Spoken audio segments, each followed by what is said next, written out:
Today, I want to talk to you about the secret to following your dreams. How many of you have been told to follow your dreams or follow your passion?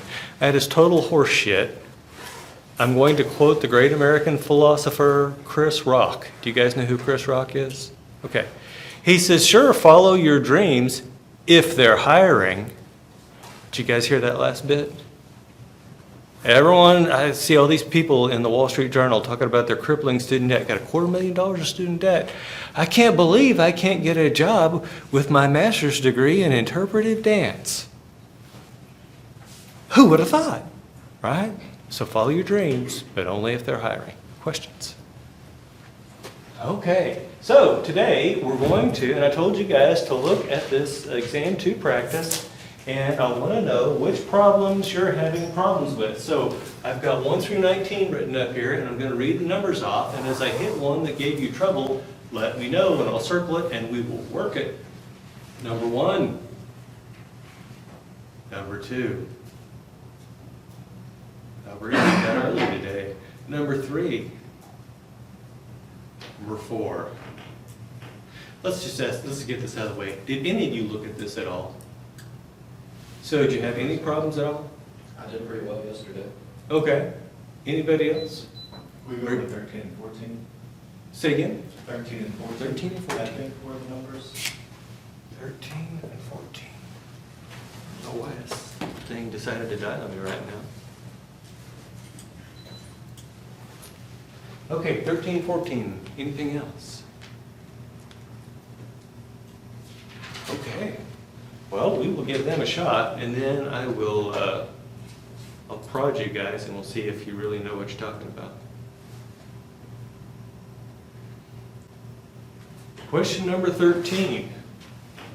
A project requires an initial investment in equipment of $90,000 and then requires an initial investment of working capital of $10,000 at the same time.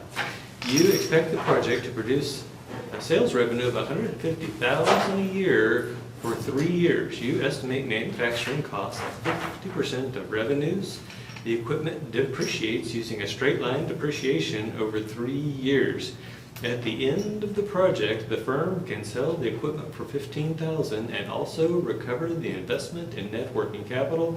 The corporate tax rate is 30% and the cost of capital is 15%. Calculate the NPV of the project. When you see one like this on the exam, I want you to skip it.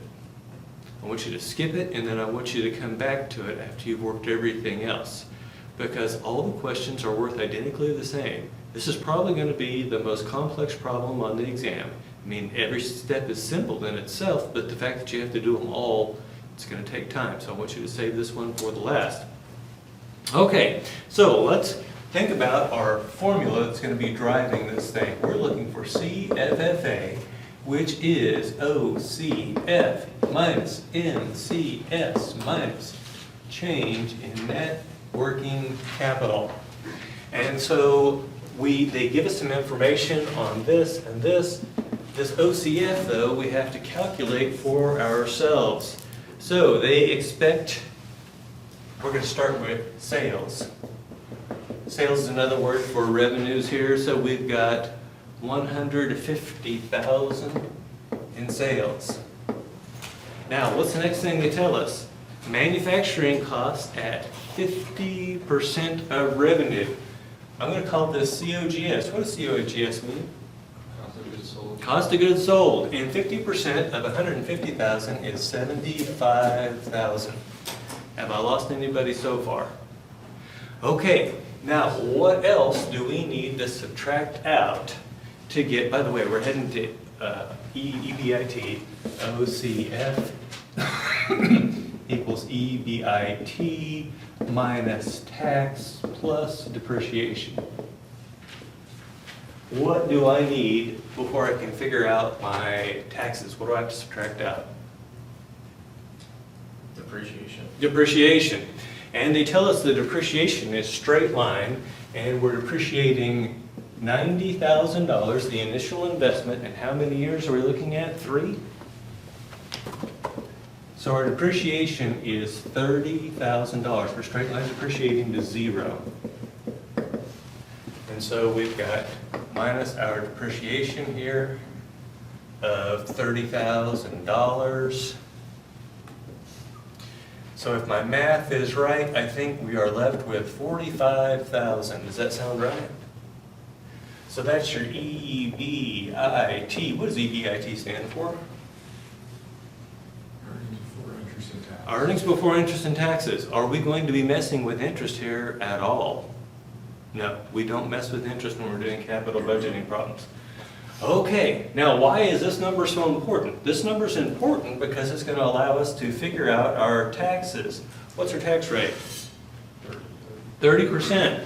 What's 30% of $45,000? 0.3 times 45,000. You have 13,500. And so that means, actually I can figure it out now, because I've got EBIT minus my taxes, which is 31,500, is that right? Yes. Okay, so, and then I just need to add back the depreciation, which was 30,000. And so I'm getting my OCF to be 61,500. Does that sound right? Okay, now that we've got OCF, let's go ahead and we're going to build a table. And the table is going to look like this. We're going to have year 0, and then we're going to have all the years in the middle, because they didn't tell us anything weird happens with net working capital or capital spending in the middle. So we're going to assume all those years are the same. The years in the middle here are 1 through 2. If it was a 5-year project, this would be 1 through 4. And then in our final column, we're going to have year 3. Why is year 3 different? Any ideas? Sale of the equipment. Yeah, sale of the equipment. What's the other one? Return of networking. Yep. Okay, so now we're going to say, we know it's OCF, and then we need NCS, and we need the change in net working capital. What's OCF for year 0? What is OCF always in year 0? 0. Yeah, 0, so I'm just going to draw a line there.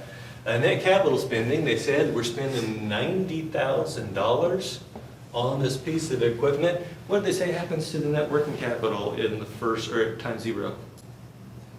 Yeah, 10,000. Okay, now, what is the OCF from time 1 to time 2? 61,000. Yep. And by the way, that's also the same at time 3. Okay, what about net capital spending from time 1 to time 2? 0. 0. What about the change in net working capital from time 1 to time 2? 0. 0. Now, the net working capital, they say we get that back, so it has to be the opposite sign of this. So it has to be minus 10,000. The net working capital is going down by 10,000. So the only thing that's left is this last cash flow for net capital spending. What formula would I use for that? Mr. Buvat, what formula would I use for this number right here? What would we call it?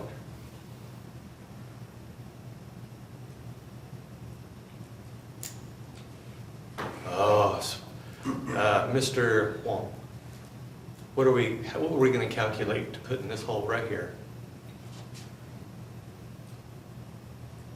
Oh, the after-tax salary value. Yeah, the after-tax salvage value. It looks like you guys have some studying to do before the exam. After-tax salvage value is market value minus taxes times market value minus the book value.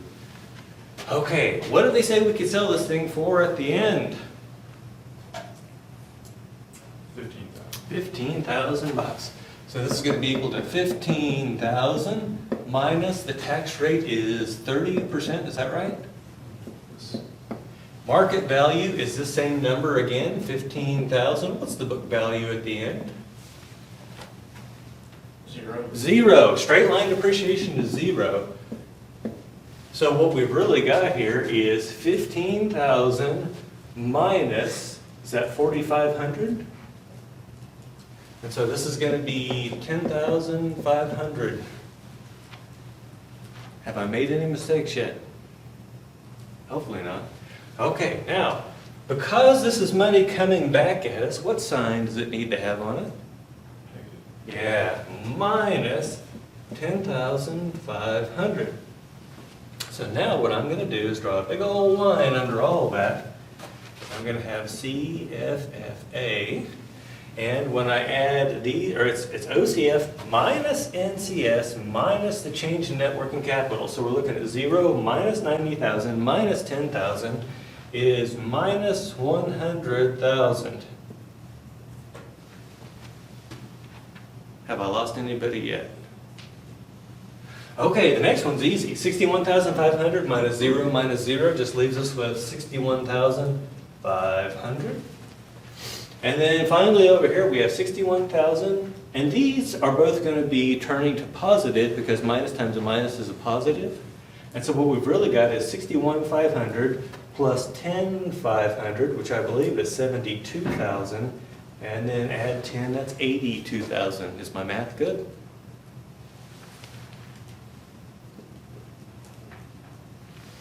Okay, now what do you think we're going to do next? Cash flow registry? Yep. CF second. Clear work. What do I put in for CF0? Negative 100,000. Yeah, 100,000. Negative. Enter. Arrow down. C01. What am I going to do for that?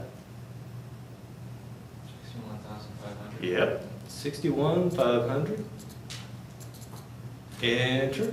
Arrow down. What's F01? 2, because there's 2 years.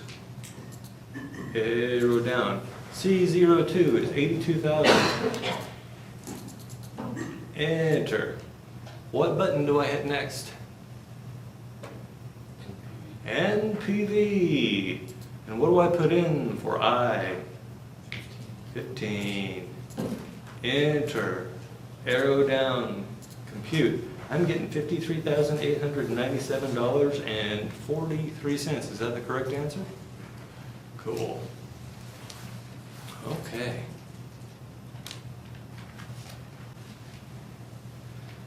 Now we're on to question 14. I'm going to erase all this stuff.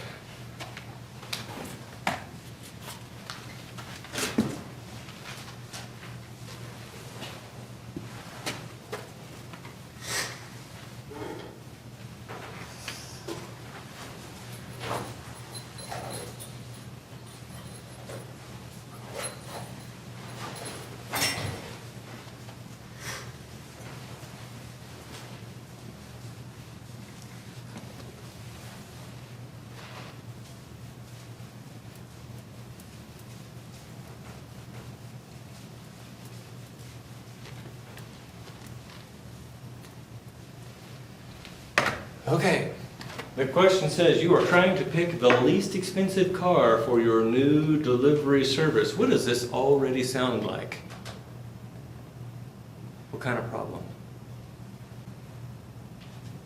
Well, we'll keep reading. Hopefully it'll jump out at you. You have 2 choices.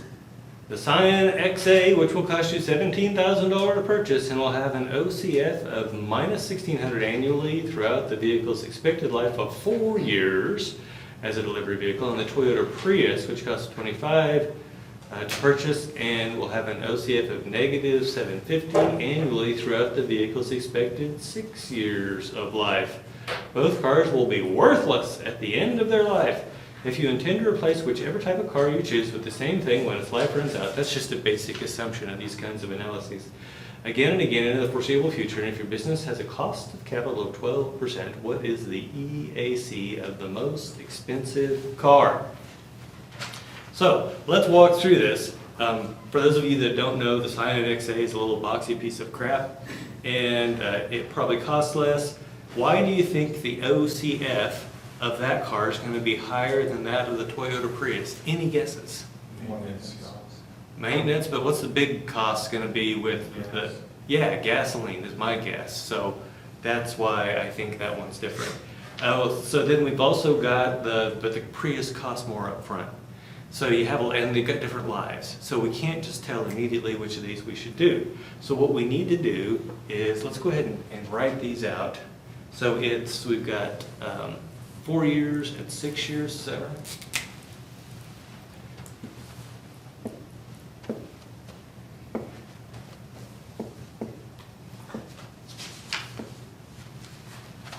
Okay, so for the Scion, the initial cost is $17,000. Now keep in mind, this is actually a cash flow out. Does that sound right? And then they're saying negative OCF. What do they really mean? They mean that's what it costs us annually. So it's costing us $1,600, so that is, if it's also a cash flow out, put the same sign on it that we have on the $17,000, and it's like this. Is that right, 1,600? Yeah. And it goes on for 4 years. What about the Prius? Times 0, we're spending $25,000. And then we've got $750 per year.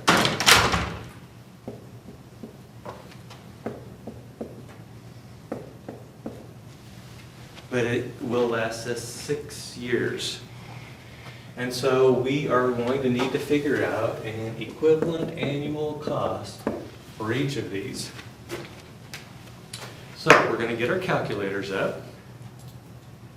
CF, second, clear work. What do I put in for CF0 for the Scion? Negative 17,000. If I put negative 17,000, I'm going to have to put negative on everything else too, right?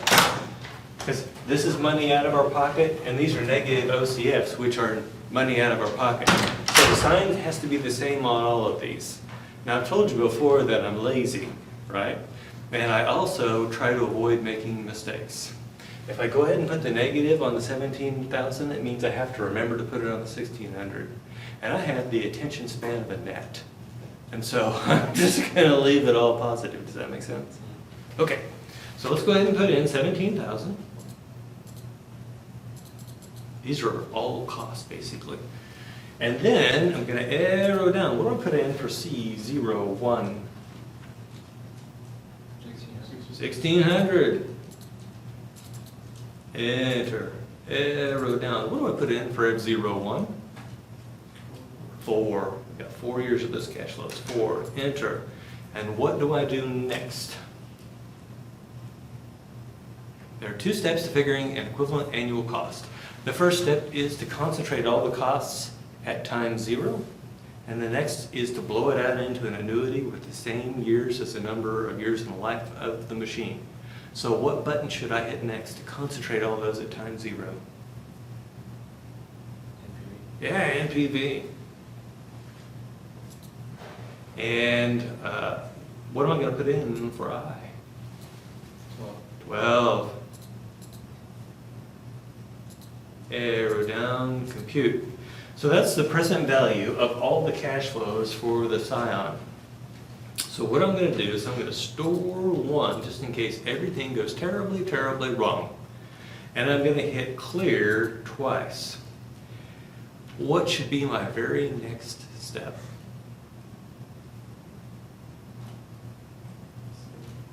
Yep, second, clear TVM.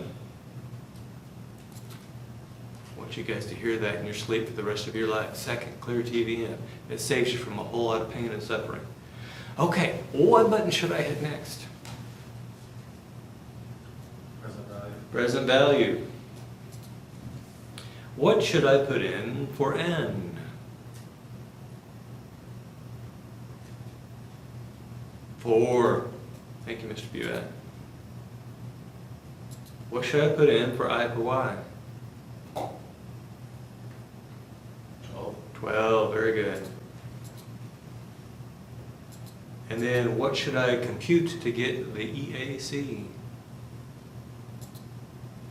Payment. Payment, very good, thank you. So I'm getting $7,196.99.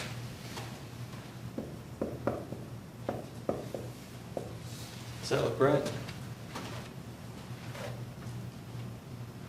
Okay, now let's do the other one. CF second clear work. What would I put in for CF 0? 25,000? 25,000. Enter. Arrow down. What would I put in for C01? 750. Enter. Arrow down. What would I put in for F01? 6. Enter. And PV. What do I put in for I? 12. 12.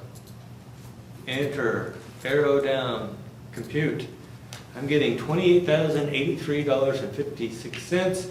I'm going to store 1 just in case everything goes horribly wrong. What should I do next? Second clear TV. Yeah, I'm going to hit clear a couple times just to get that junk off my screen, and then I'm going to say second clear TVM. What button should I hit next? Or PV. What should I do for N? PV. 6. And what should I do with I for Y? 12. 12. I for Y. What do I compute to get the equivalent annual cost? Yes, compute payment. I'm getting $6,830.64. 6,830.64. Which one of those two would you choose? Prius. Yeah, I'd choose the Prius.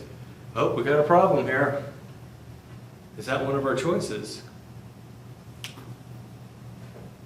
What do you think went wrong?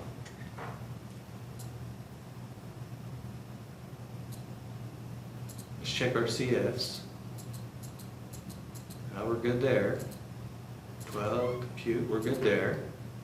Second, clear TVM. Oh, Does it mean expensive in terms of EAC rather than upfront cost? oh, it says of the most expensive car.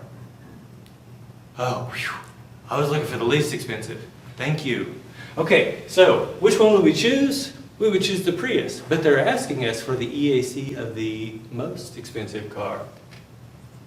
I thought I made a mistake once, but I was wrong. Thank you for catching my mistake. Okay, so those are the only questions that you guys have asked. Are there other ones you want to see? Yeah. Could we do one, Sure. what is it? Can you scroll down? I think it was one of the last ones. Oh, okay. That one. 17? 17. Yeah, something like that. Oh, okay. They're considering investing in a new project. I'm sorry, 18. 18. Ah, very good. Okay, so this one is all, so any ideas on what measure we're going to use to decide on this? Is it profitability index? It is, and why are we using profitability index? So we only have 15 million. Yeah, we only have 15 million bucks. There's capital rationing, right? And so what we're going to do with each one of these is we will calculate a profitability index for each one of them.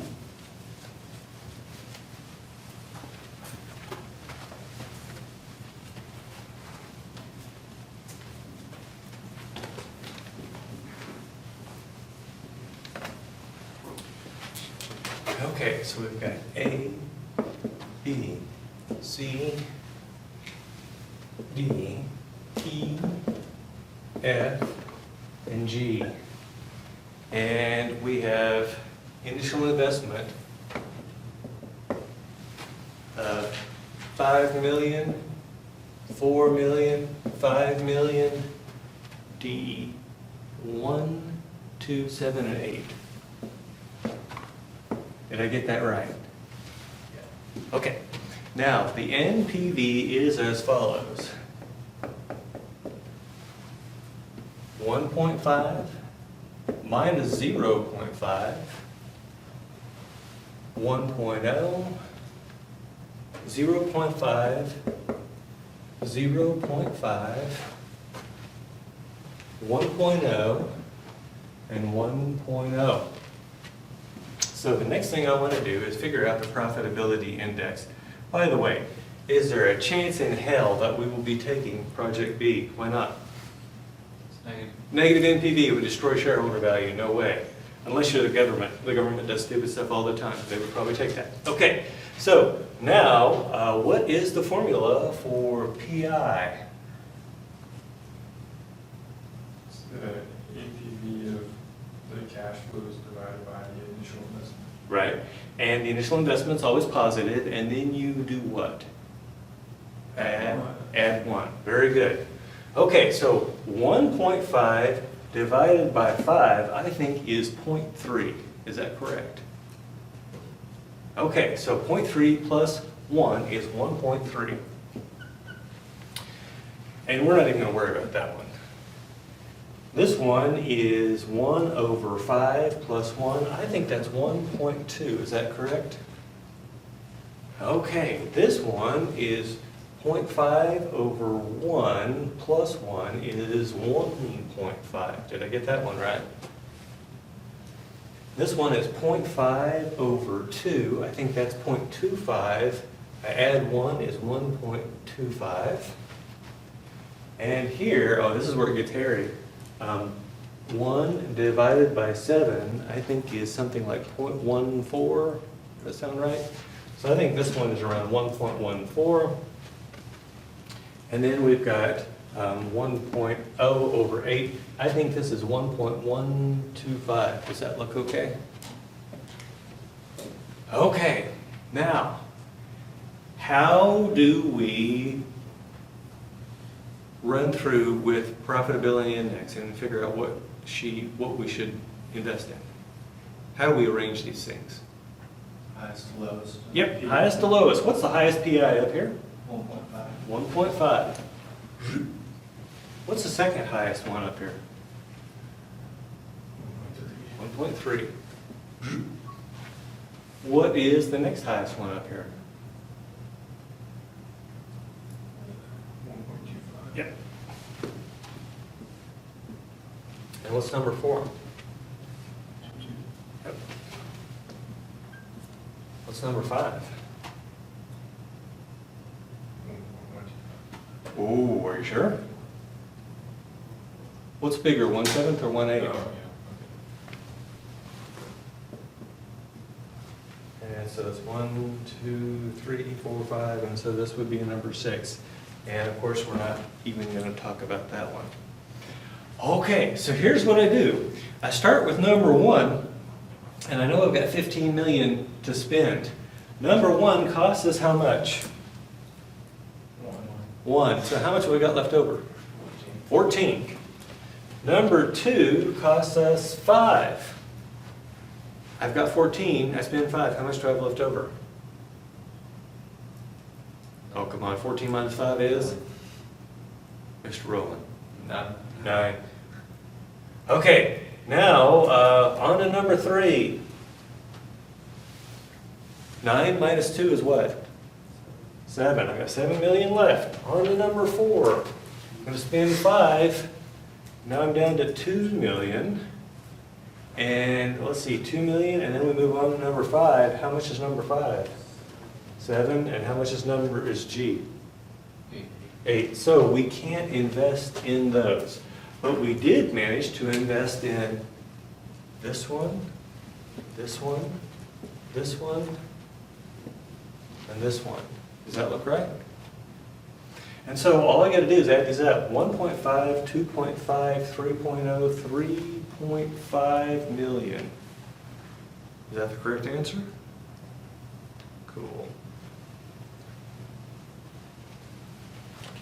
That's another one that's gonna take you a while, not because it's complex, but because you've got to go through all these steps. And then you got to be able to do your addition without making a mistake. And I'm telling you, this is really easy for me. I've done this by hand several times, but doing it on the board was a whole lot easier because I could see it, it's all big. When you're trying to scribble it on the paper, a lot harder. So I would say this to be your second to last. Yes? So in this instance, that's just like the best combination. You wouldn't even have to calculate the PI. You could kind of just look at the numbers and figure out that's your best return on Well- investment. Is that going to mislead you sometimes? You could just eyeball it and come up with that, sure. And absolutely, if I were trapped on a desert island with no brain and no calculator, no ability to do math in my head, yeah, that's what I would do. Because you just look at this. You gotta invest 7 to get 1. You gotta invest 8 to get 1. And here, we're only investing 1 to get a half, 2 to get a half. This is a little hairier. That one would be more on the border. This one, not quite as much. This one would be easy. Questions? Okay. Any other things you'd like to see?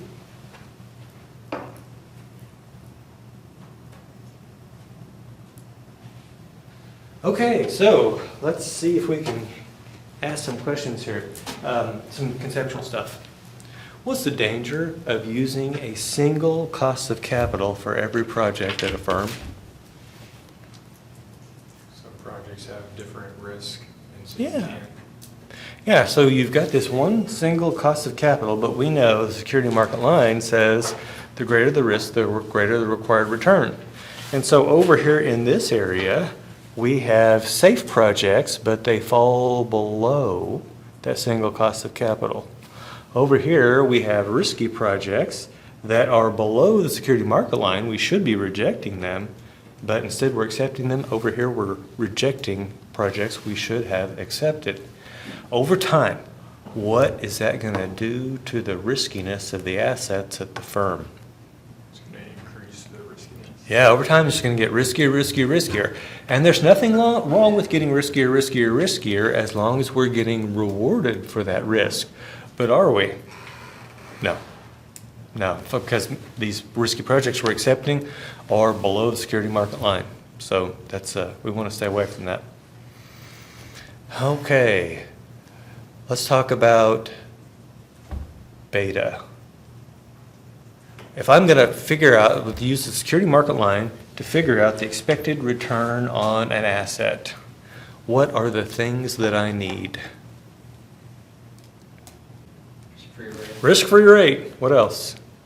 market risk premium. Market risk premium, and the market risk premium is actually composed of, The return on market minus the risk-free rate. yeah, the expected return on the market minus the risk-free rate. So I either have to have the market risk premium or I have to have the risk-free, or the expected return on the market. And the last thing that I need is, Return on the equity. well, that's what we're trying to figure out. Beta. Beta. Yeah, the beta of the equity. And if we just subtract the risk-free rate from both sides, what we end up with is the risk premium on the stock is equal to beta times the market risk premium. Be careful when you read these problems. If I give you market risk premium, do you need to subtract the risk-free rate out of it? No, it's already done. Okay, so what about chapter 7? What's the formula for average accounting return? Can we just put net income over book value? Yeah, average net income divided by average book value. And that's, the slide had all these words, and then I basically boiled it down to average net income divided by average book value. If I am straight line depreciating an asset to 0 over the life of the project, what does the average book value happen to be? 0. Nope. Swing and a miss. Yeah, it's going to be exactly half. So we're starting up here at 500,000. We're ending up down here at 0. So the average book value would be exactly 1/2. If you're fortunate, that's how it what comes out in the wash, and then all you have to do is take the initial investment divided by 2. If you add all the depreciations up together, they should equal your initial investment, which should be your initial book value. Does average accounting return account for time value of money? No, because you've got all of those net incomes. You're treating them all exactly the same, even though one of them came from year one of them came from year 5, but we treat them all the same. Why do we not use discounted payback? It's meatloaf. It's meatloaf! It takes exactly the same ingredients as NPV plus an extra ingredient, and it still leaves us with the problem of cash flows that come in after the payback. So discounted payback is a dog with fleas. It's meatloaf, leave it alone. When is it dangerous to use IRR? 2 situations. You have multiple sign changes in your cash flows. Yeah, multiple sign changes. What's the other one? It's mutually exclusive. Yeah, mutually exclusive projects. So with profitability index, are both of those a problem also for profitability index, or is it just one?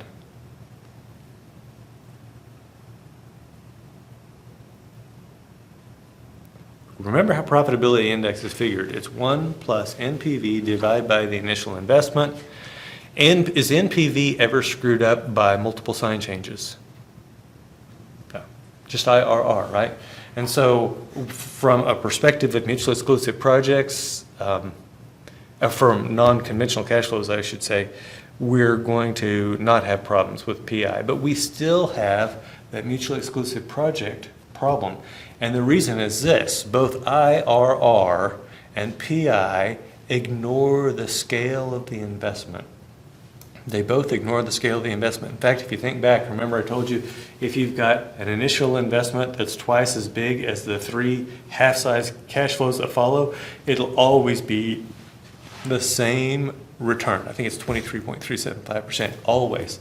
It doesn't matter whether it's 4 million, 2 million, 2 million, 2 million, or 8 million, 4 million, 4 million, 4 million.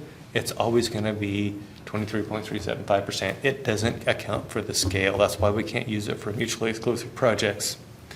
If I have 2 projects and they're not mutually exclusive and they both have positive NPVs, what should I do? Except both. Yeah, accept them both, right? But if they're mutually exclusive, what should I do? Higher the ones. Yeah, accept the highest NPV. And why do we do that? What's the goal? Maximize shareholder wealth, right? Maximize shareholder wealth. That's why we don't just say increase shareholder wealth, because you've got 2 things there that could increase shareholder wealth, but the goal is to maximize shareholder wealth. Okay, now moving on to Chapter 8.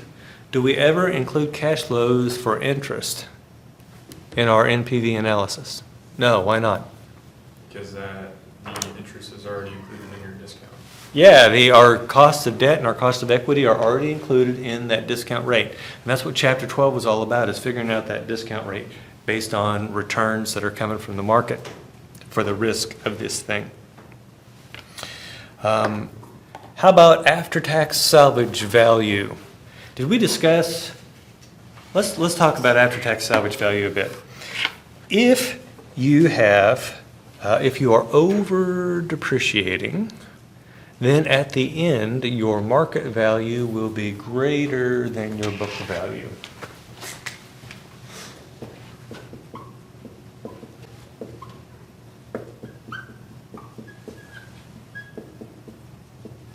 So if we over depreciate this thing, market value is going to be greater than book value. This thing is going to be positive. And so we're going to owe taxes to the government. And the reason that we owe the taxes to the government is because we've been over depreciating, which means we've been underpaying our taxes. What if I had been under depreciating? Then the book value ends up being more than the market value. This thing ends up being negative, and I end up getting a tax refund from the government. So, knowing those things, what would you say we should do? Should we under depreciate or over depreciate? Over. Yeah, we want to over depreciate, and the reason is that those tax dollars, basically, when would I rather pay them? Year 1, 2, 3, 4, or all in year 5? You're fine. Yeah, all in year 5 because the time value of money. By the way, the government's kind of stupid. No, they did this on purpose. But the government is not doing time value of money on these cash flows, right? They're not saying, oh, wait a minute, you underpaid this, so now it's interest and penalties. By the way, on your personal taxes, interest and penalties. But for this, no interest, no penalties. And so it makes all the sense in the world to depreciate this pig as fast as you can. In fact, and I hate the name of this thing, but the Big Beautiful Bill, one of the things that they did is that there are some things that you can depreciate 100% in year 1. And that's been the case with like these huge ass pickup trucks, is that you could depreciate them really fast. They almost always have a market value that's higher than their book value because of the way the tax treatment is. But am I going to be silly enough to say, oh, no, wait a minute, I shouldn't do that? No, take the opportunity, and then if at the end you have to pay some tax back, go for it. Questions? Okay, now let's see, what else? We talked about numbers from a marketing survey. What are the 2 estimates that we get in our projects that come from the market survey? Remember, we were building out the spreadsheet, and we said there were 2 numbers for each year that come from that marketing survey. So marketing people tell us, yeah, people like your bowling balls, but what other information are they including there?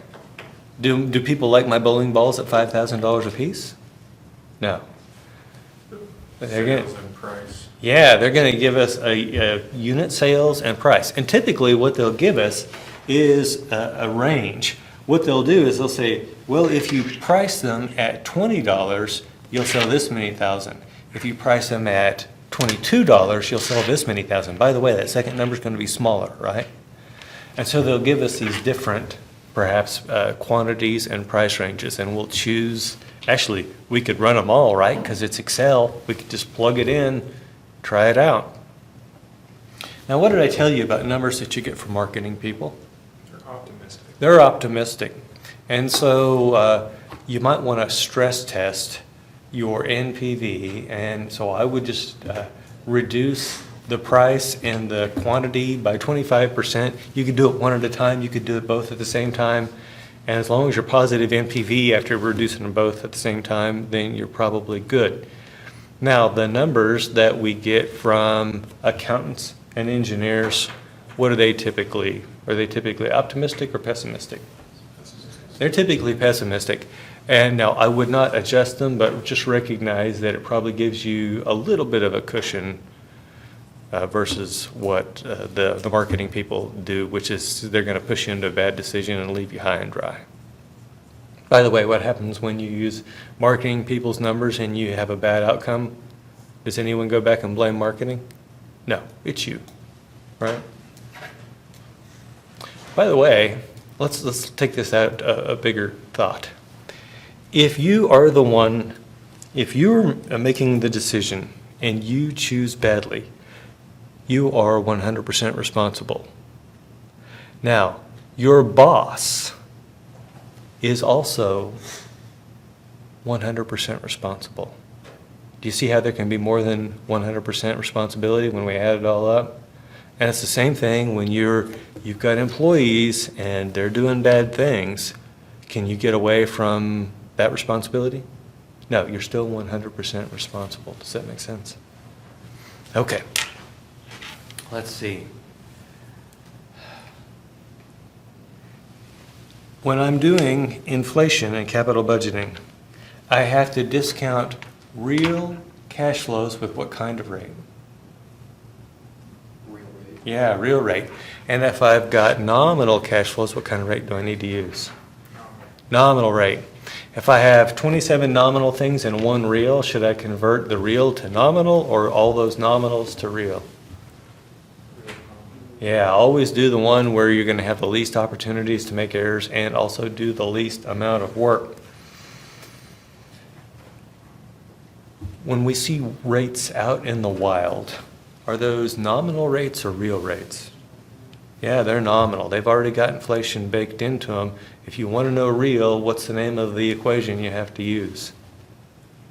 Yeah, the Fisher effect. Do you guys have the Fisher effect on your note sheet? I hope you do. Okay, any other questions? Okay, for next time, I want you to read chapter 18. In fact, you can see how I got it broken down. You can see what sections of chapter 18 you need to read. I'm not sure you have to read all of them, so, I mean, it wouldn't hurt you to read all of them, but I don't think you have to. Questions?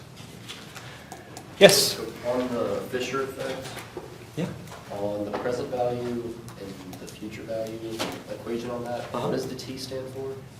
Time? Okay, is that negative exponential or normal? Should be normal, so let's take a look here. Well, I guess it depends on where you had it written in your formula.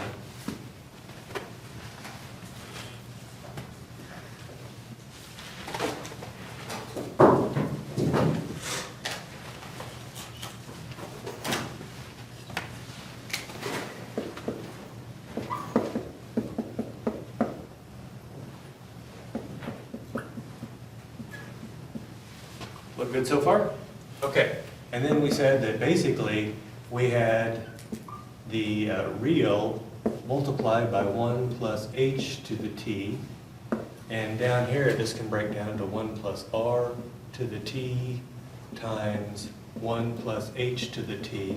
What happens to the 1 plus h to the t's? Cancel out. Yeah, they cancel out. What does the h stand for? Inflation. Inflation. Other questions? What time do you have to have your exam done on Sunday? 11:59. Oh, I'm glad you threw that out there because, yeah, 9:30 p.m. it auto submits. 9:30 p.m. it auto submits. Why do I do that? Because I want every single one of you to get started by 8 p.m. Why do I do that? Because I am in bed by 9. I'm terribly old. I go to bed by 9. So I want to make sure that you guys get started. Why do I want to be where I can help you out? If you have a problem, you need to email me, and I will reset your attempt, and you can give it another shot. After 8 o'clock at night, your chances of getting it reset drop precipitously. So try to get started before 8 o'clock. Environment scans. My GA watches those. Make sure you're using the correct calculator. My 780 students, for some reason, have developed a taste for Casio, and then they're getting slaughtered. So don't do that. How many pages can you have note sheet? 1. Handwritten, both sides. How many pieces of scratch paper can you have? 2. How many calculation questions will there be? 20. How many conceptual? 20. And how many choices per question? 4 to 5, right? Usually 4. And should you go straight through the exam and do all the problems in sequence? No. Take a look at that thing and go through, answer all the easy stuff. By the way, they're all worth identically the same, right? Should you be nervous about the exam? No. Not going to change. Long term, think about this. When you're 40 years old, looking back on this, is it going to matter whether you got an A or a B on it? Not one damn bit. So relax and do a good job.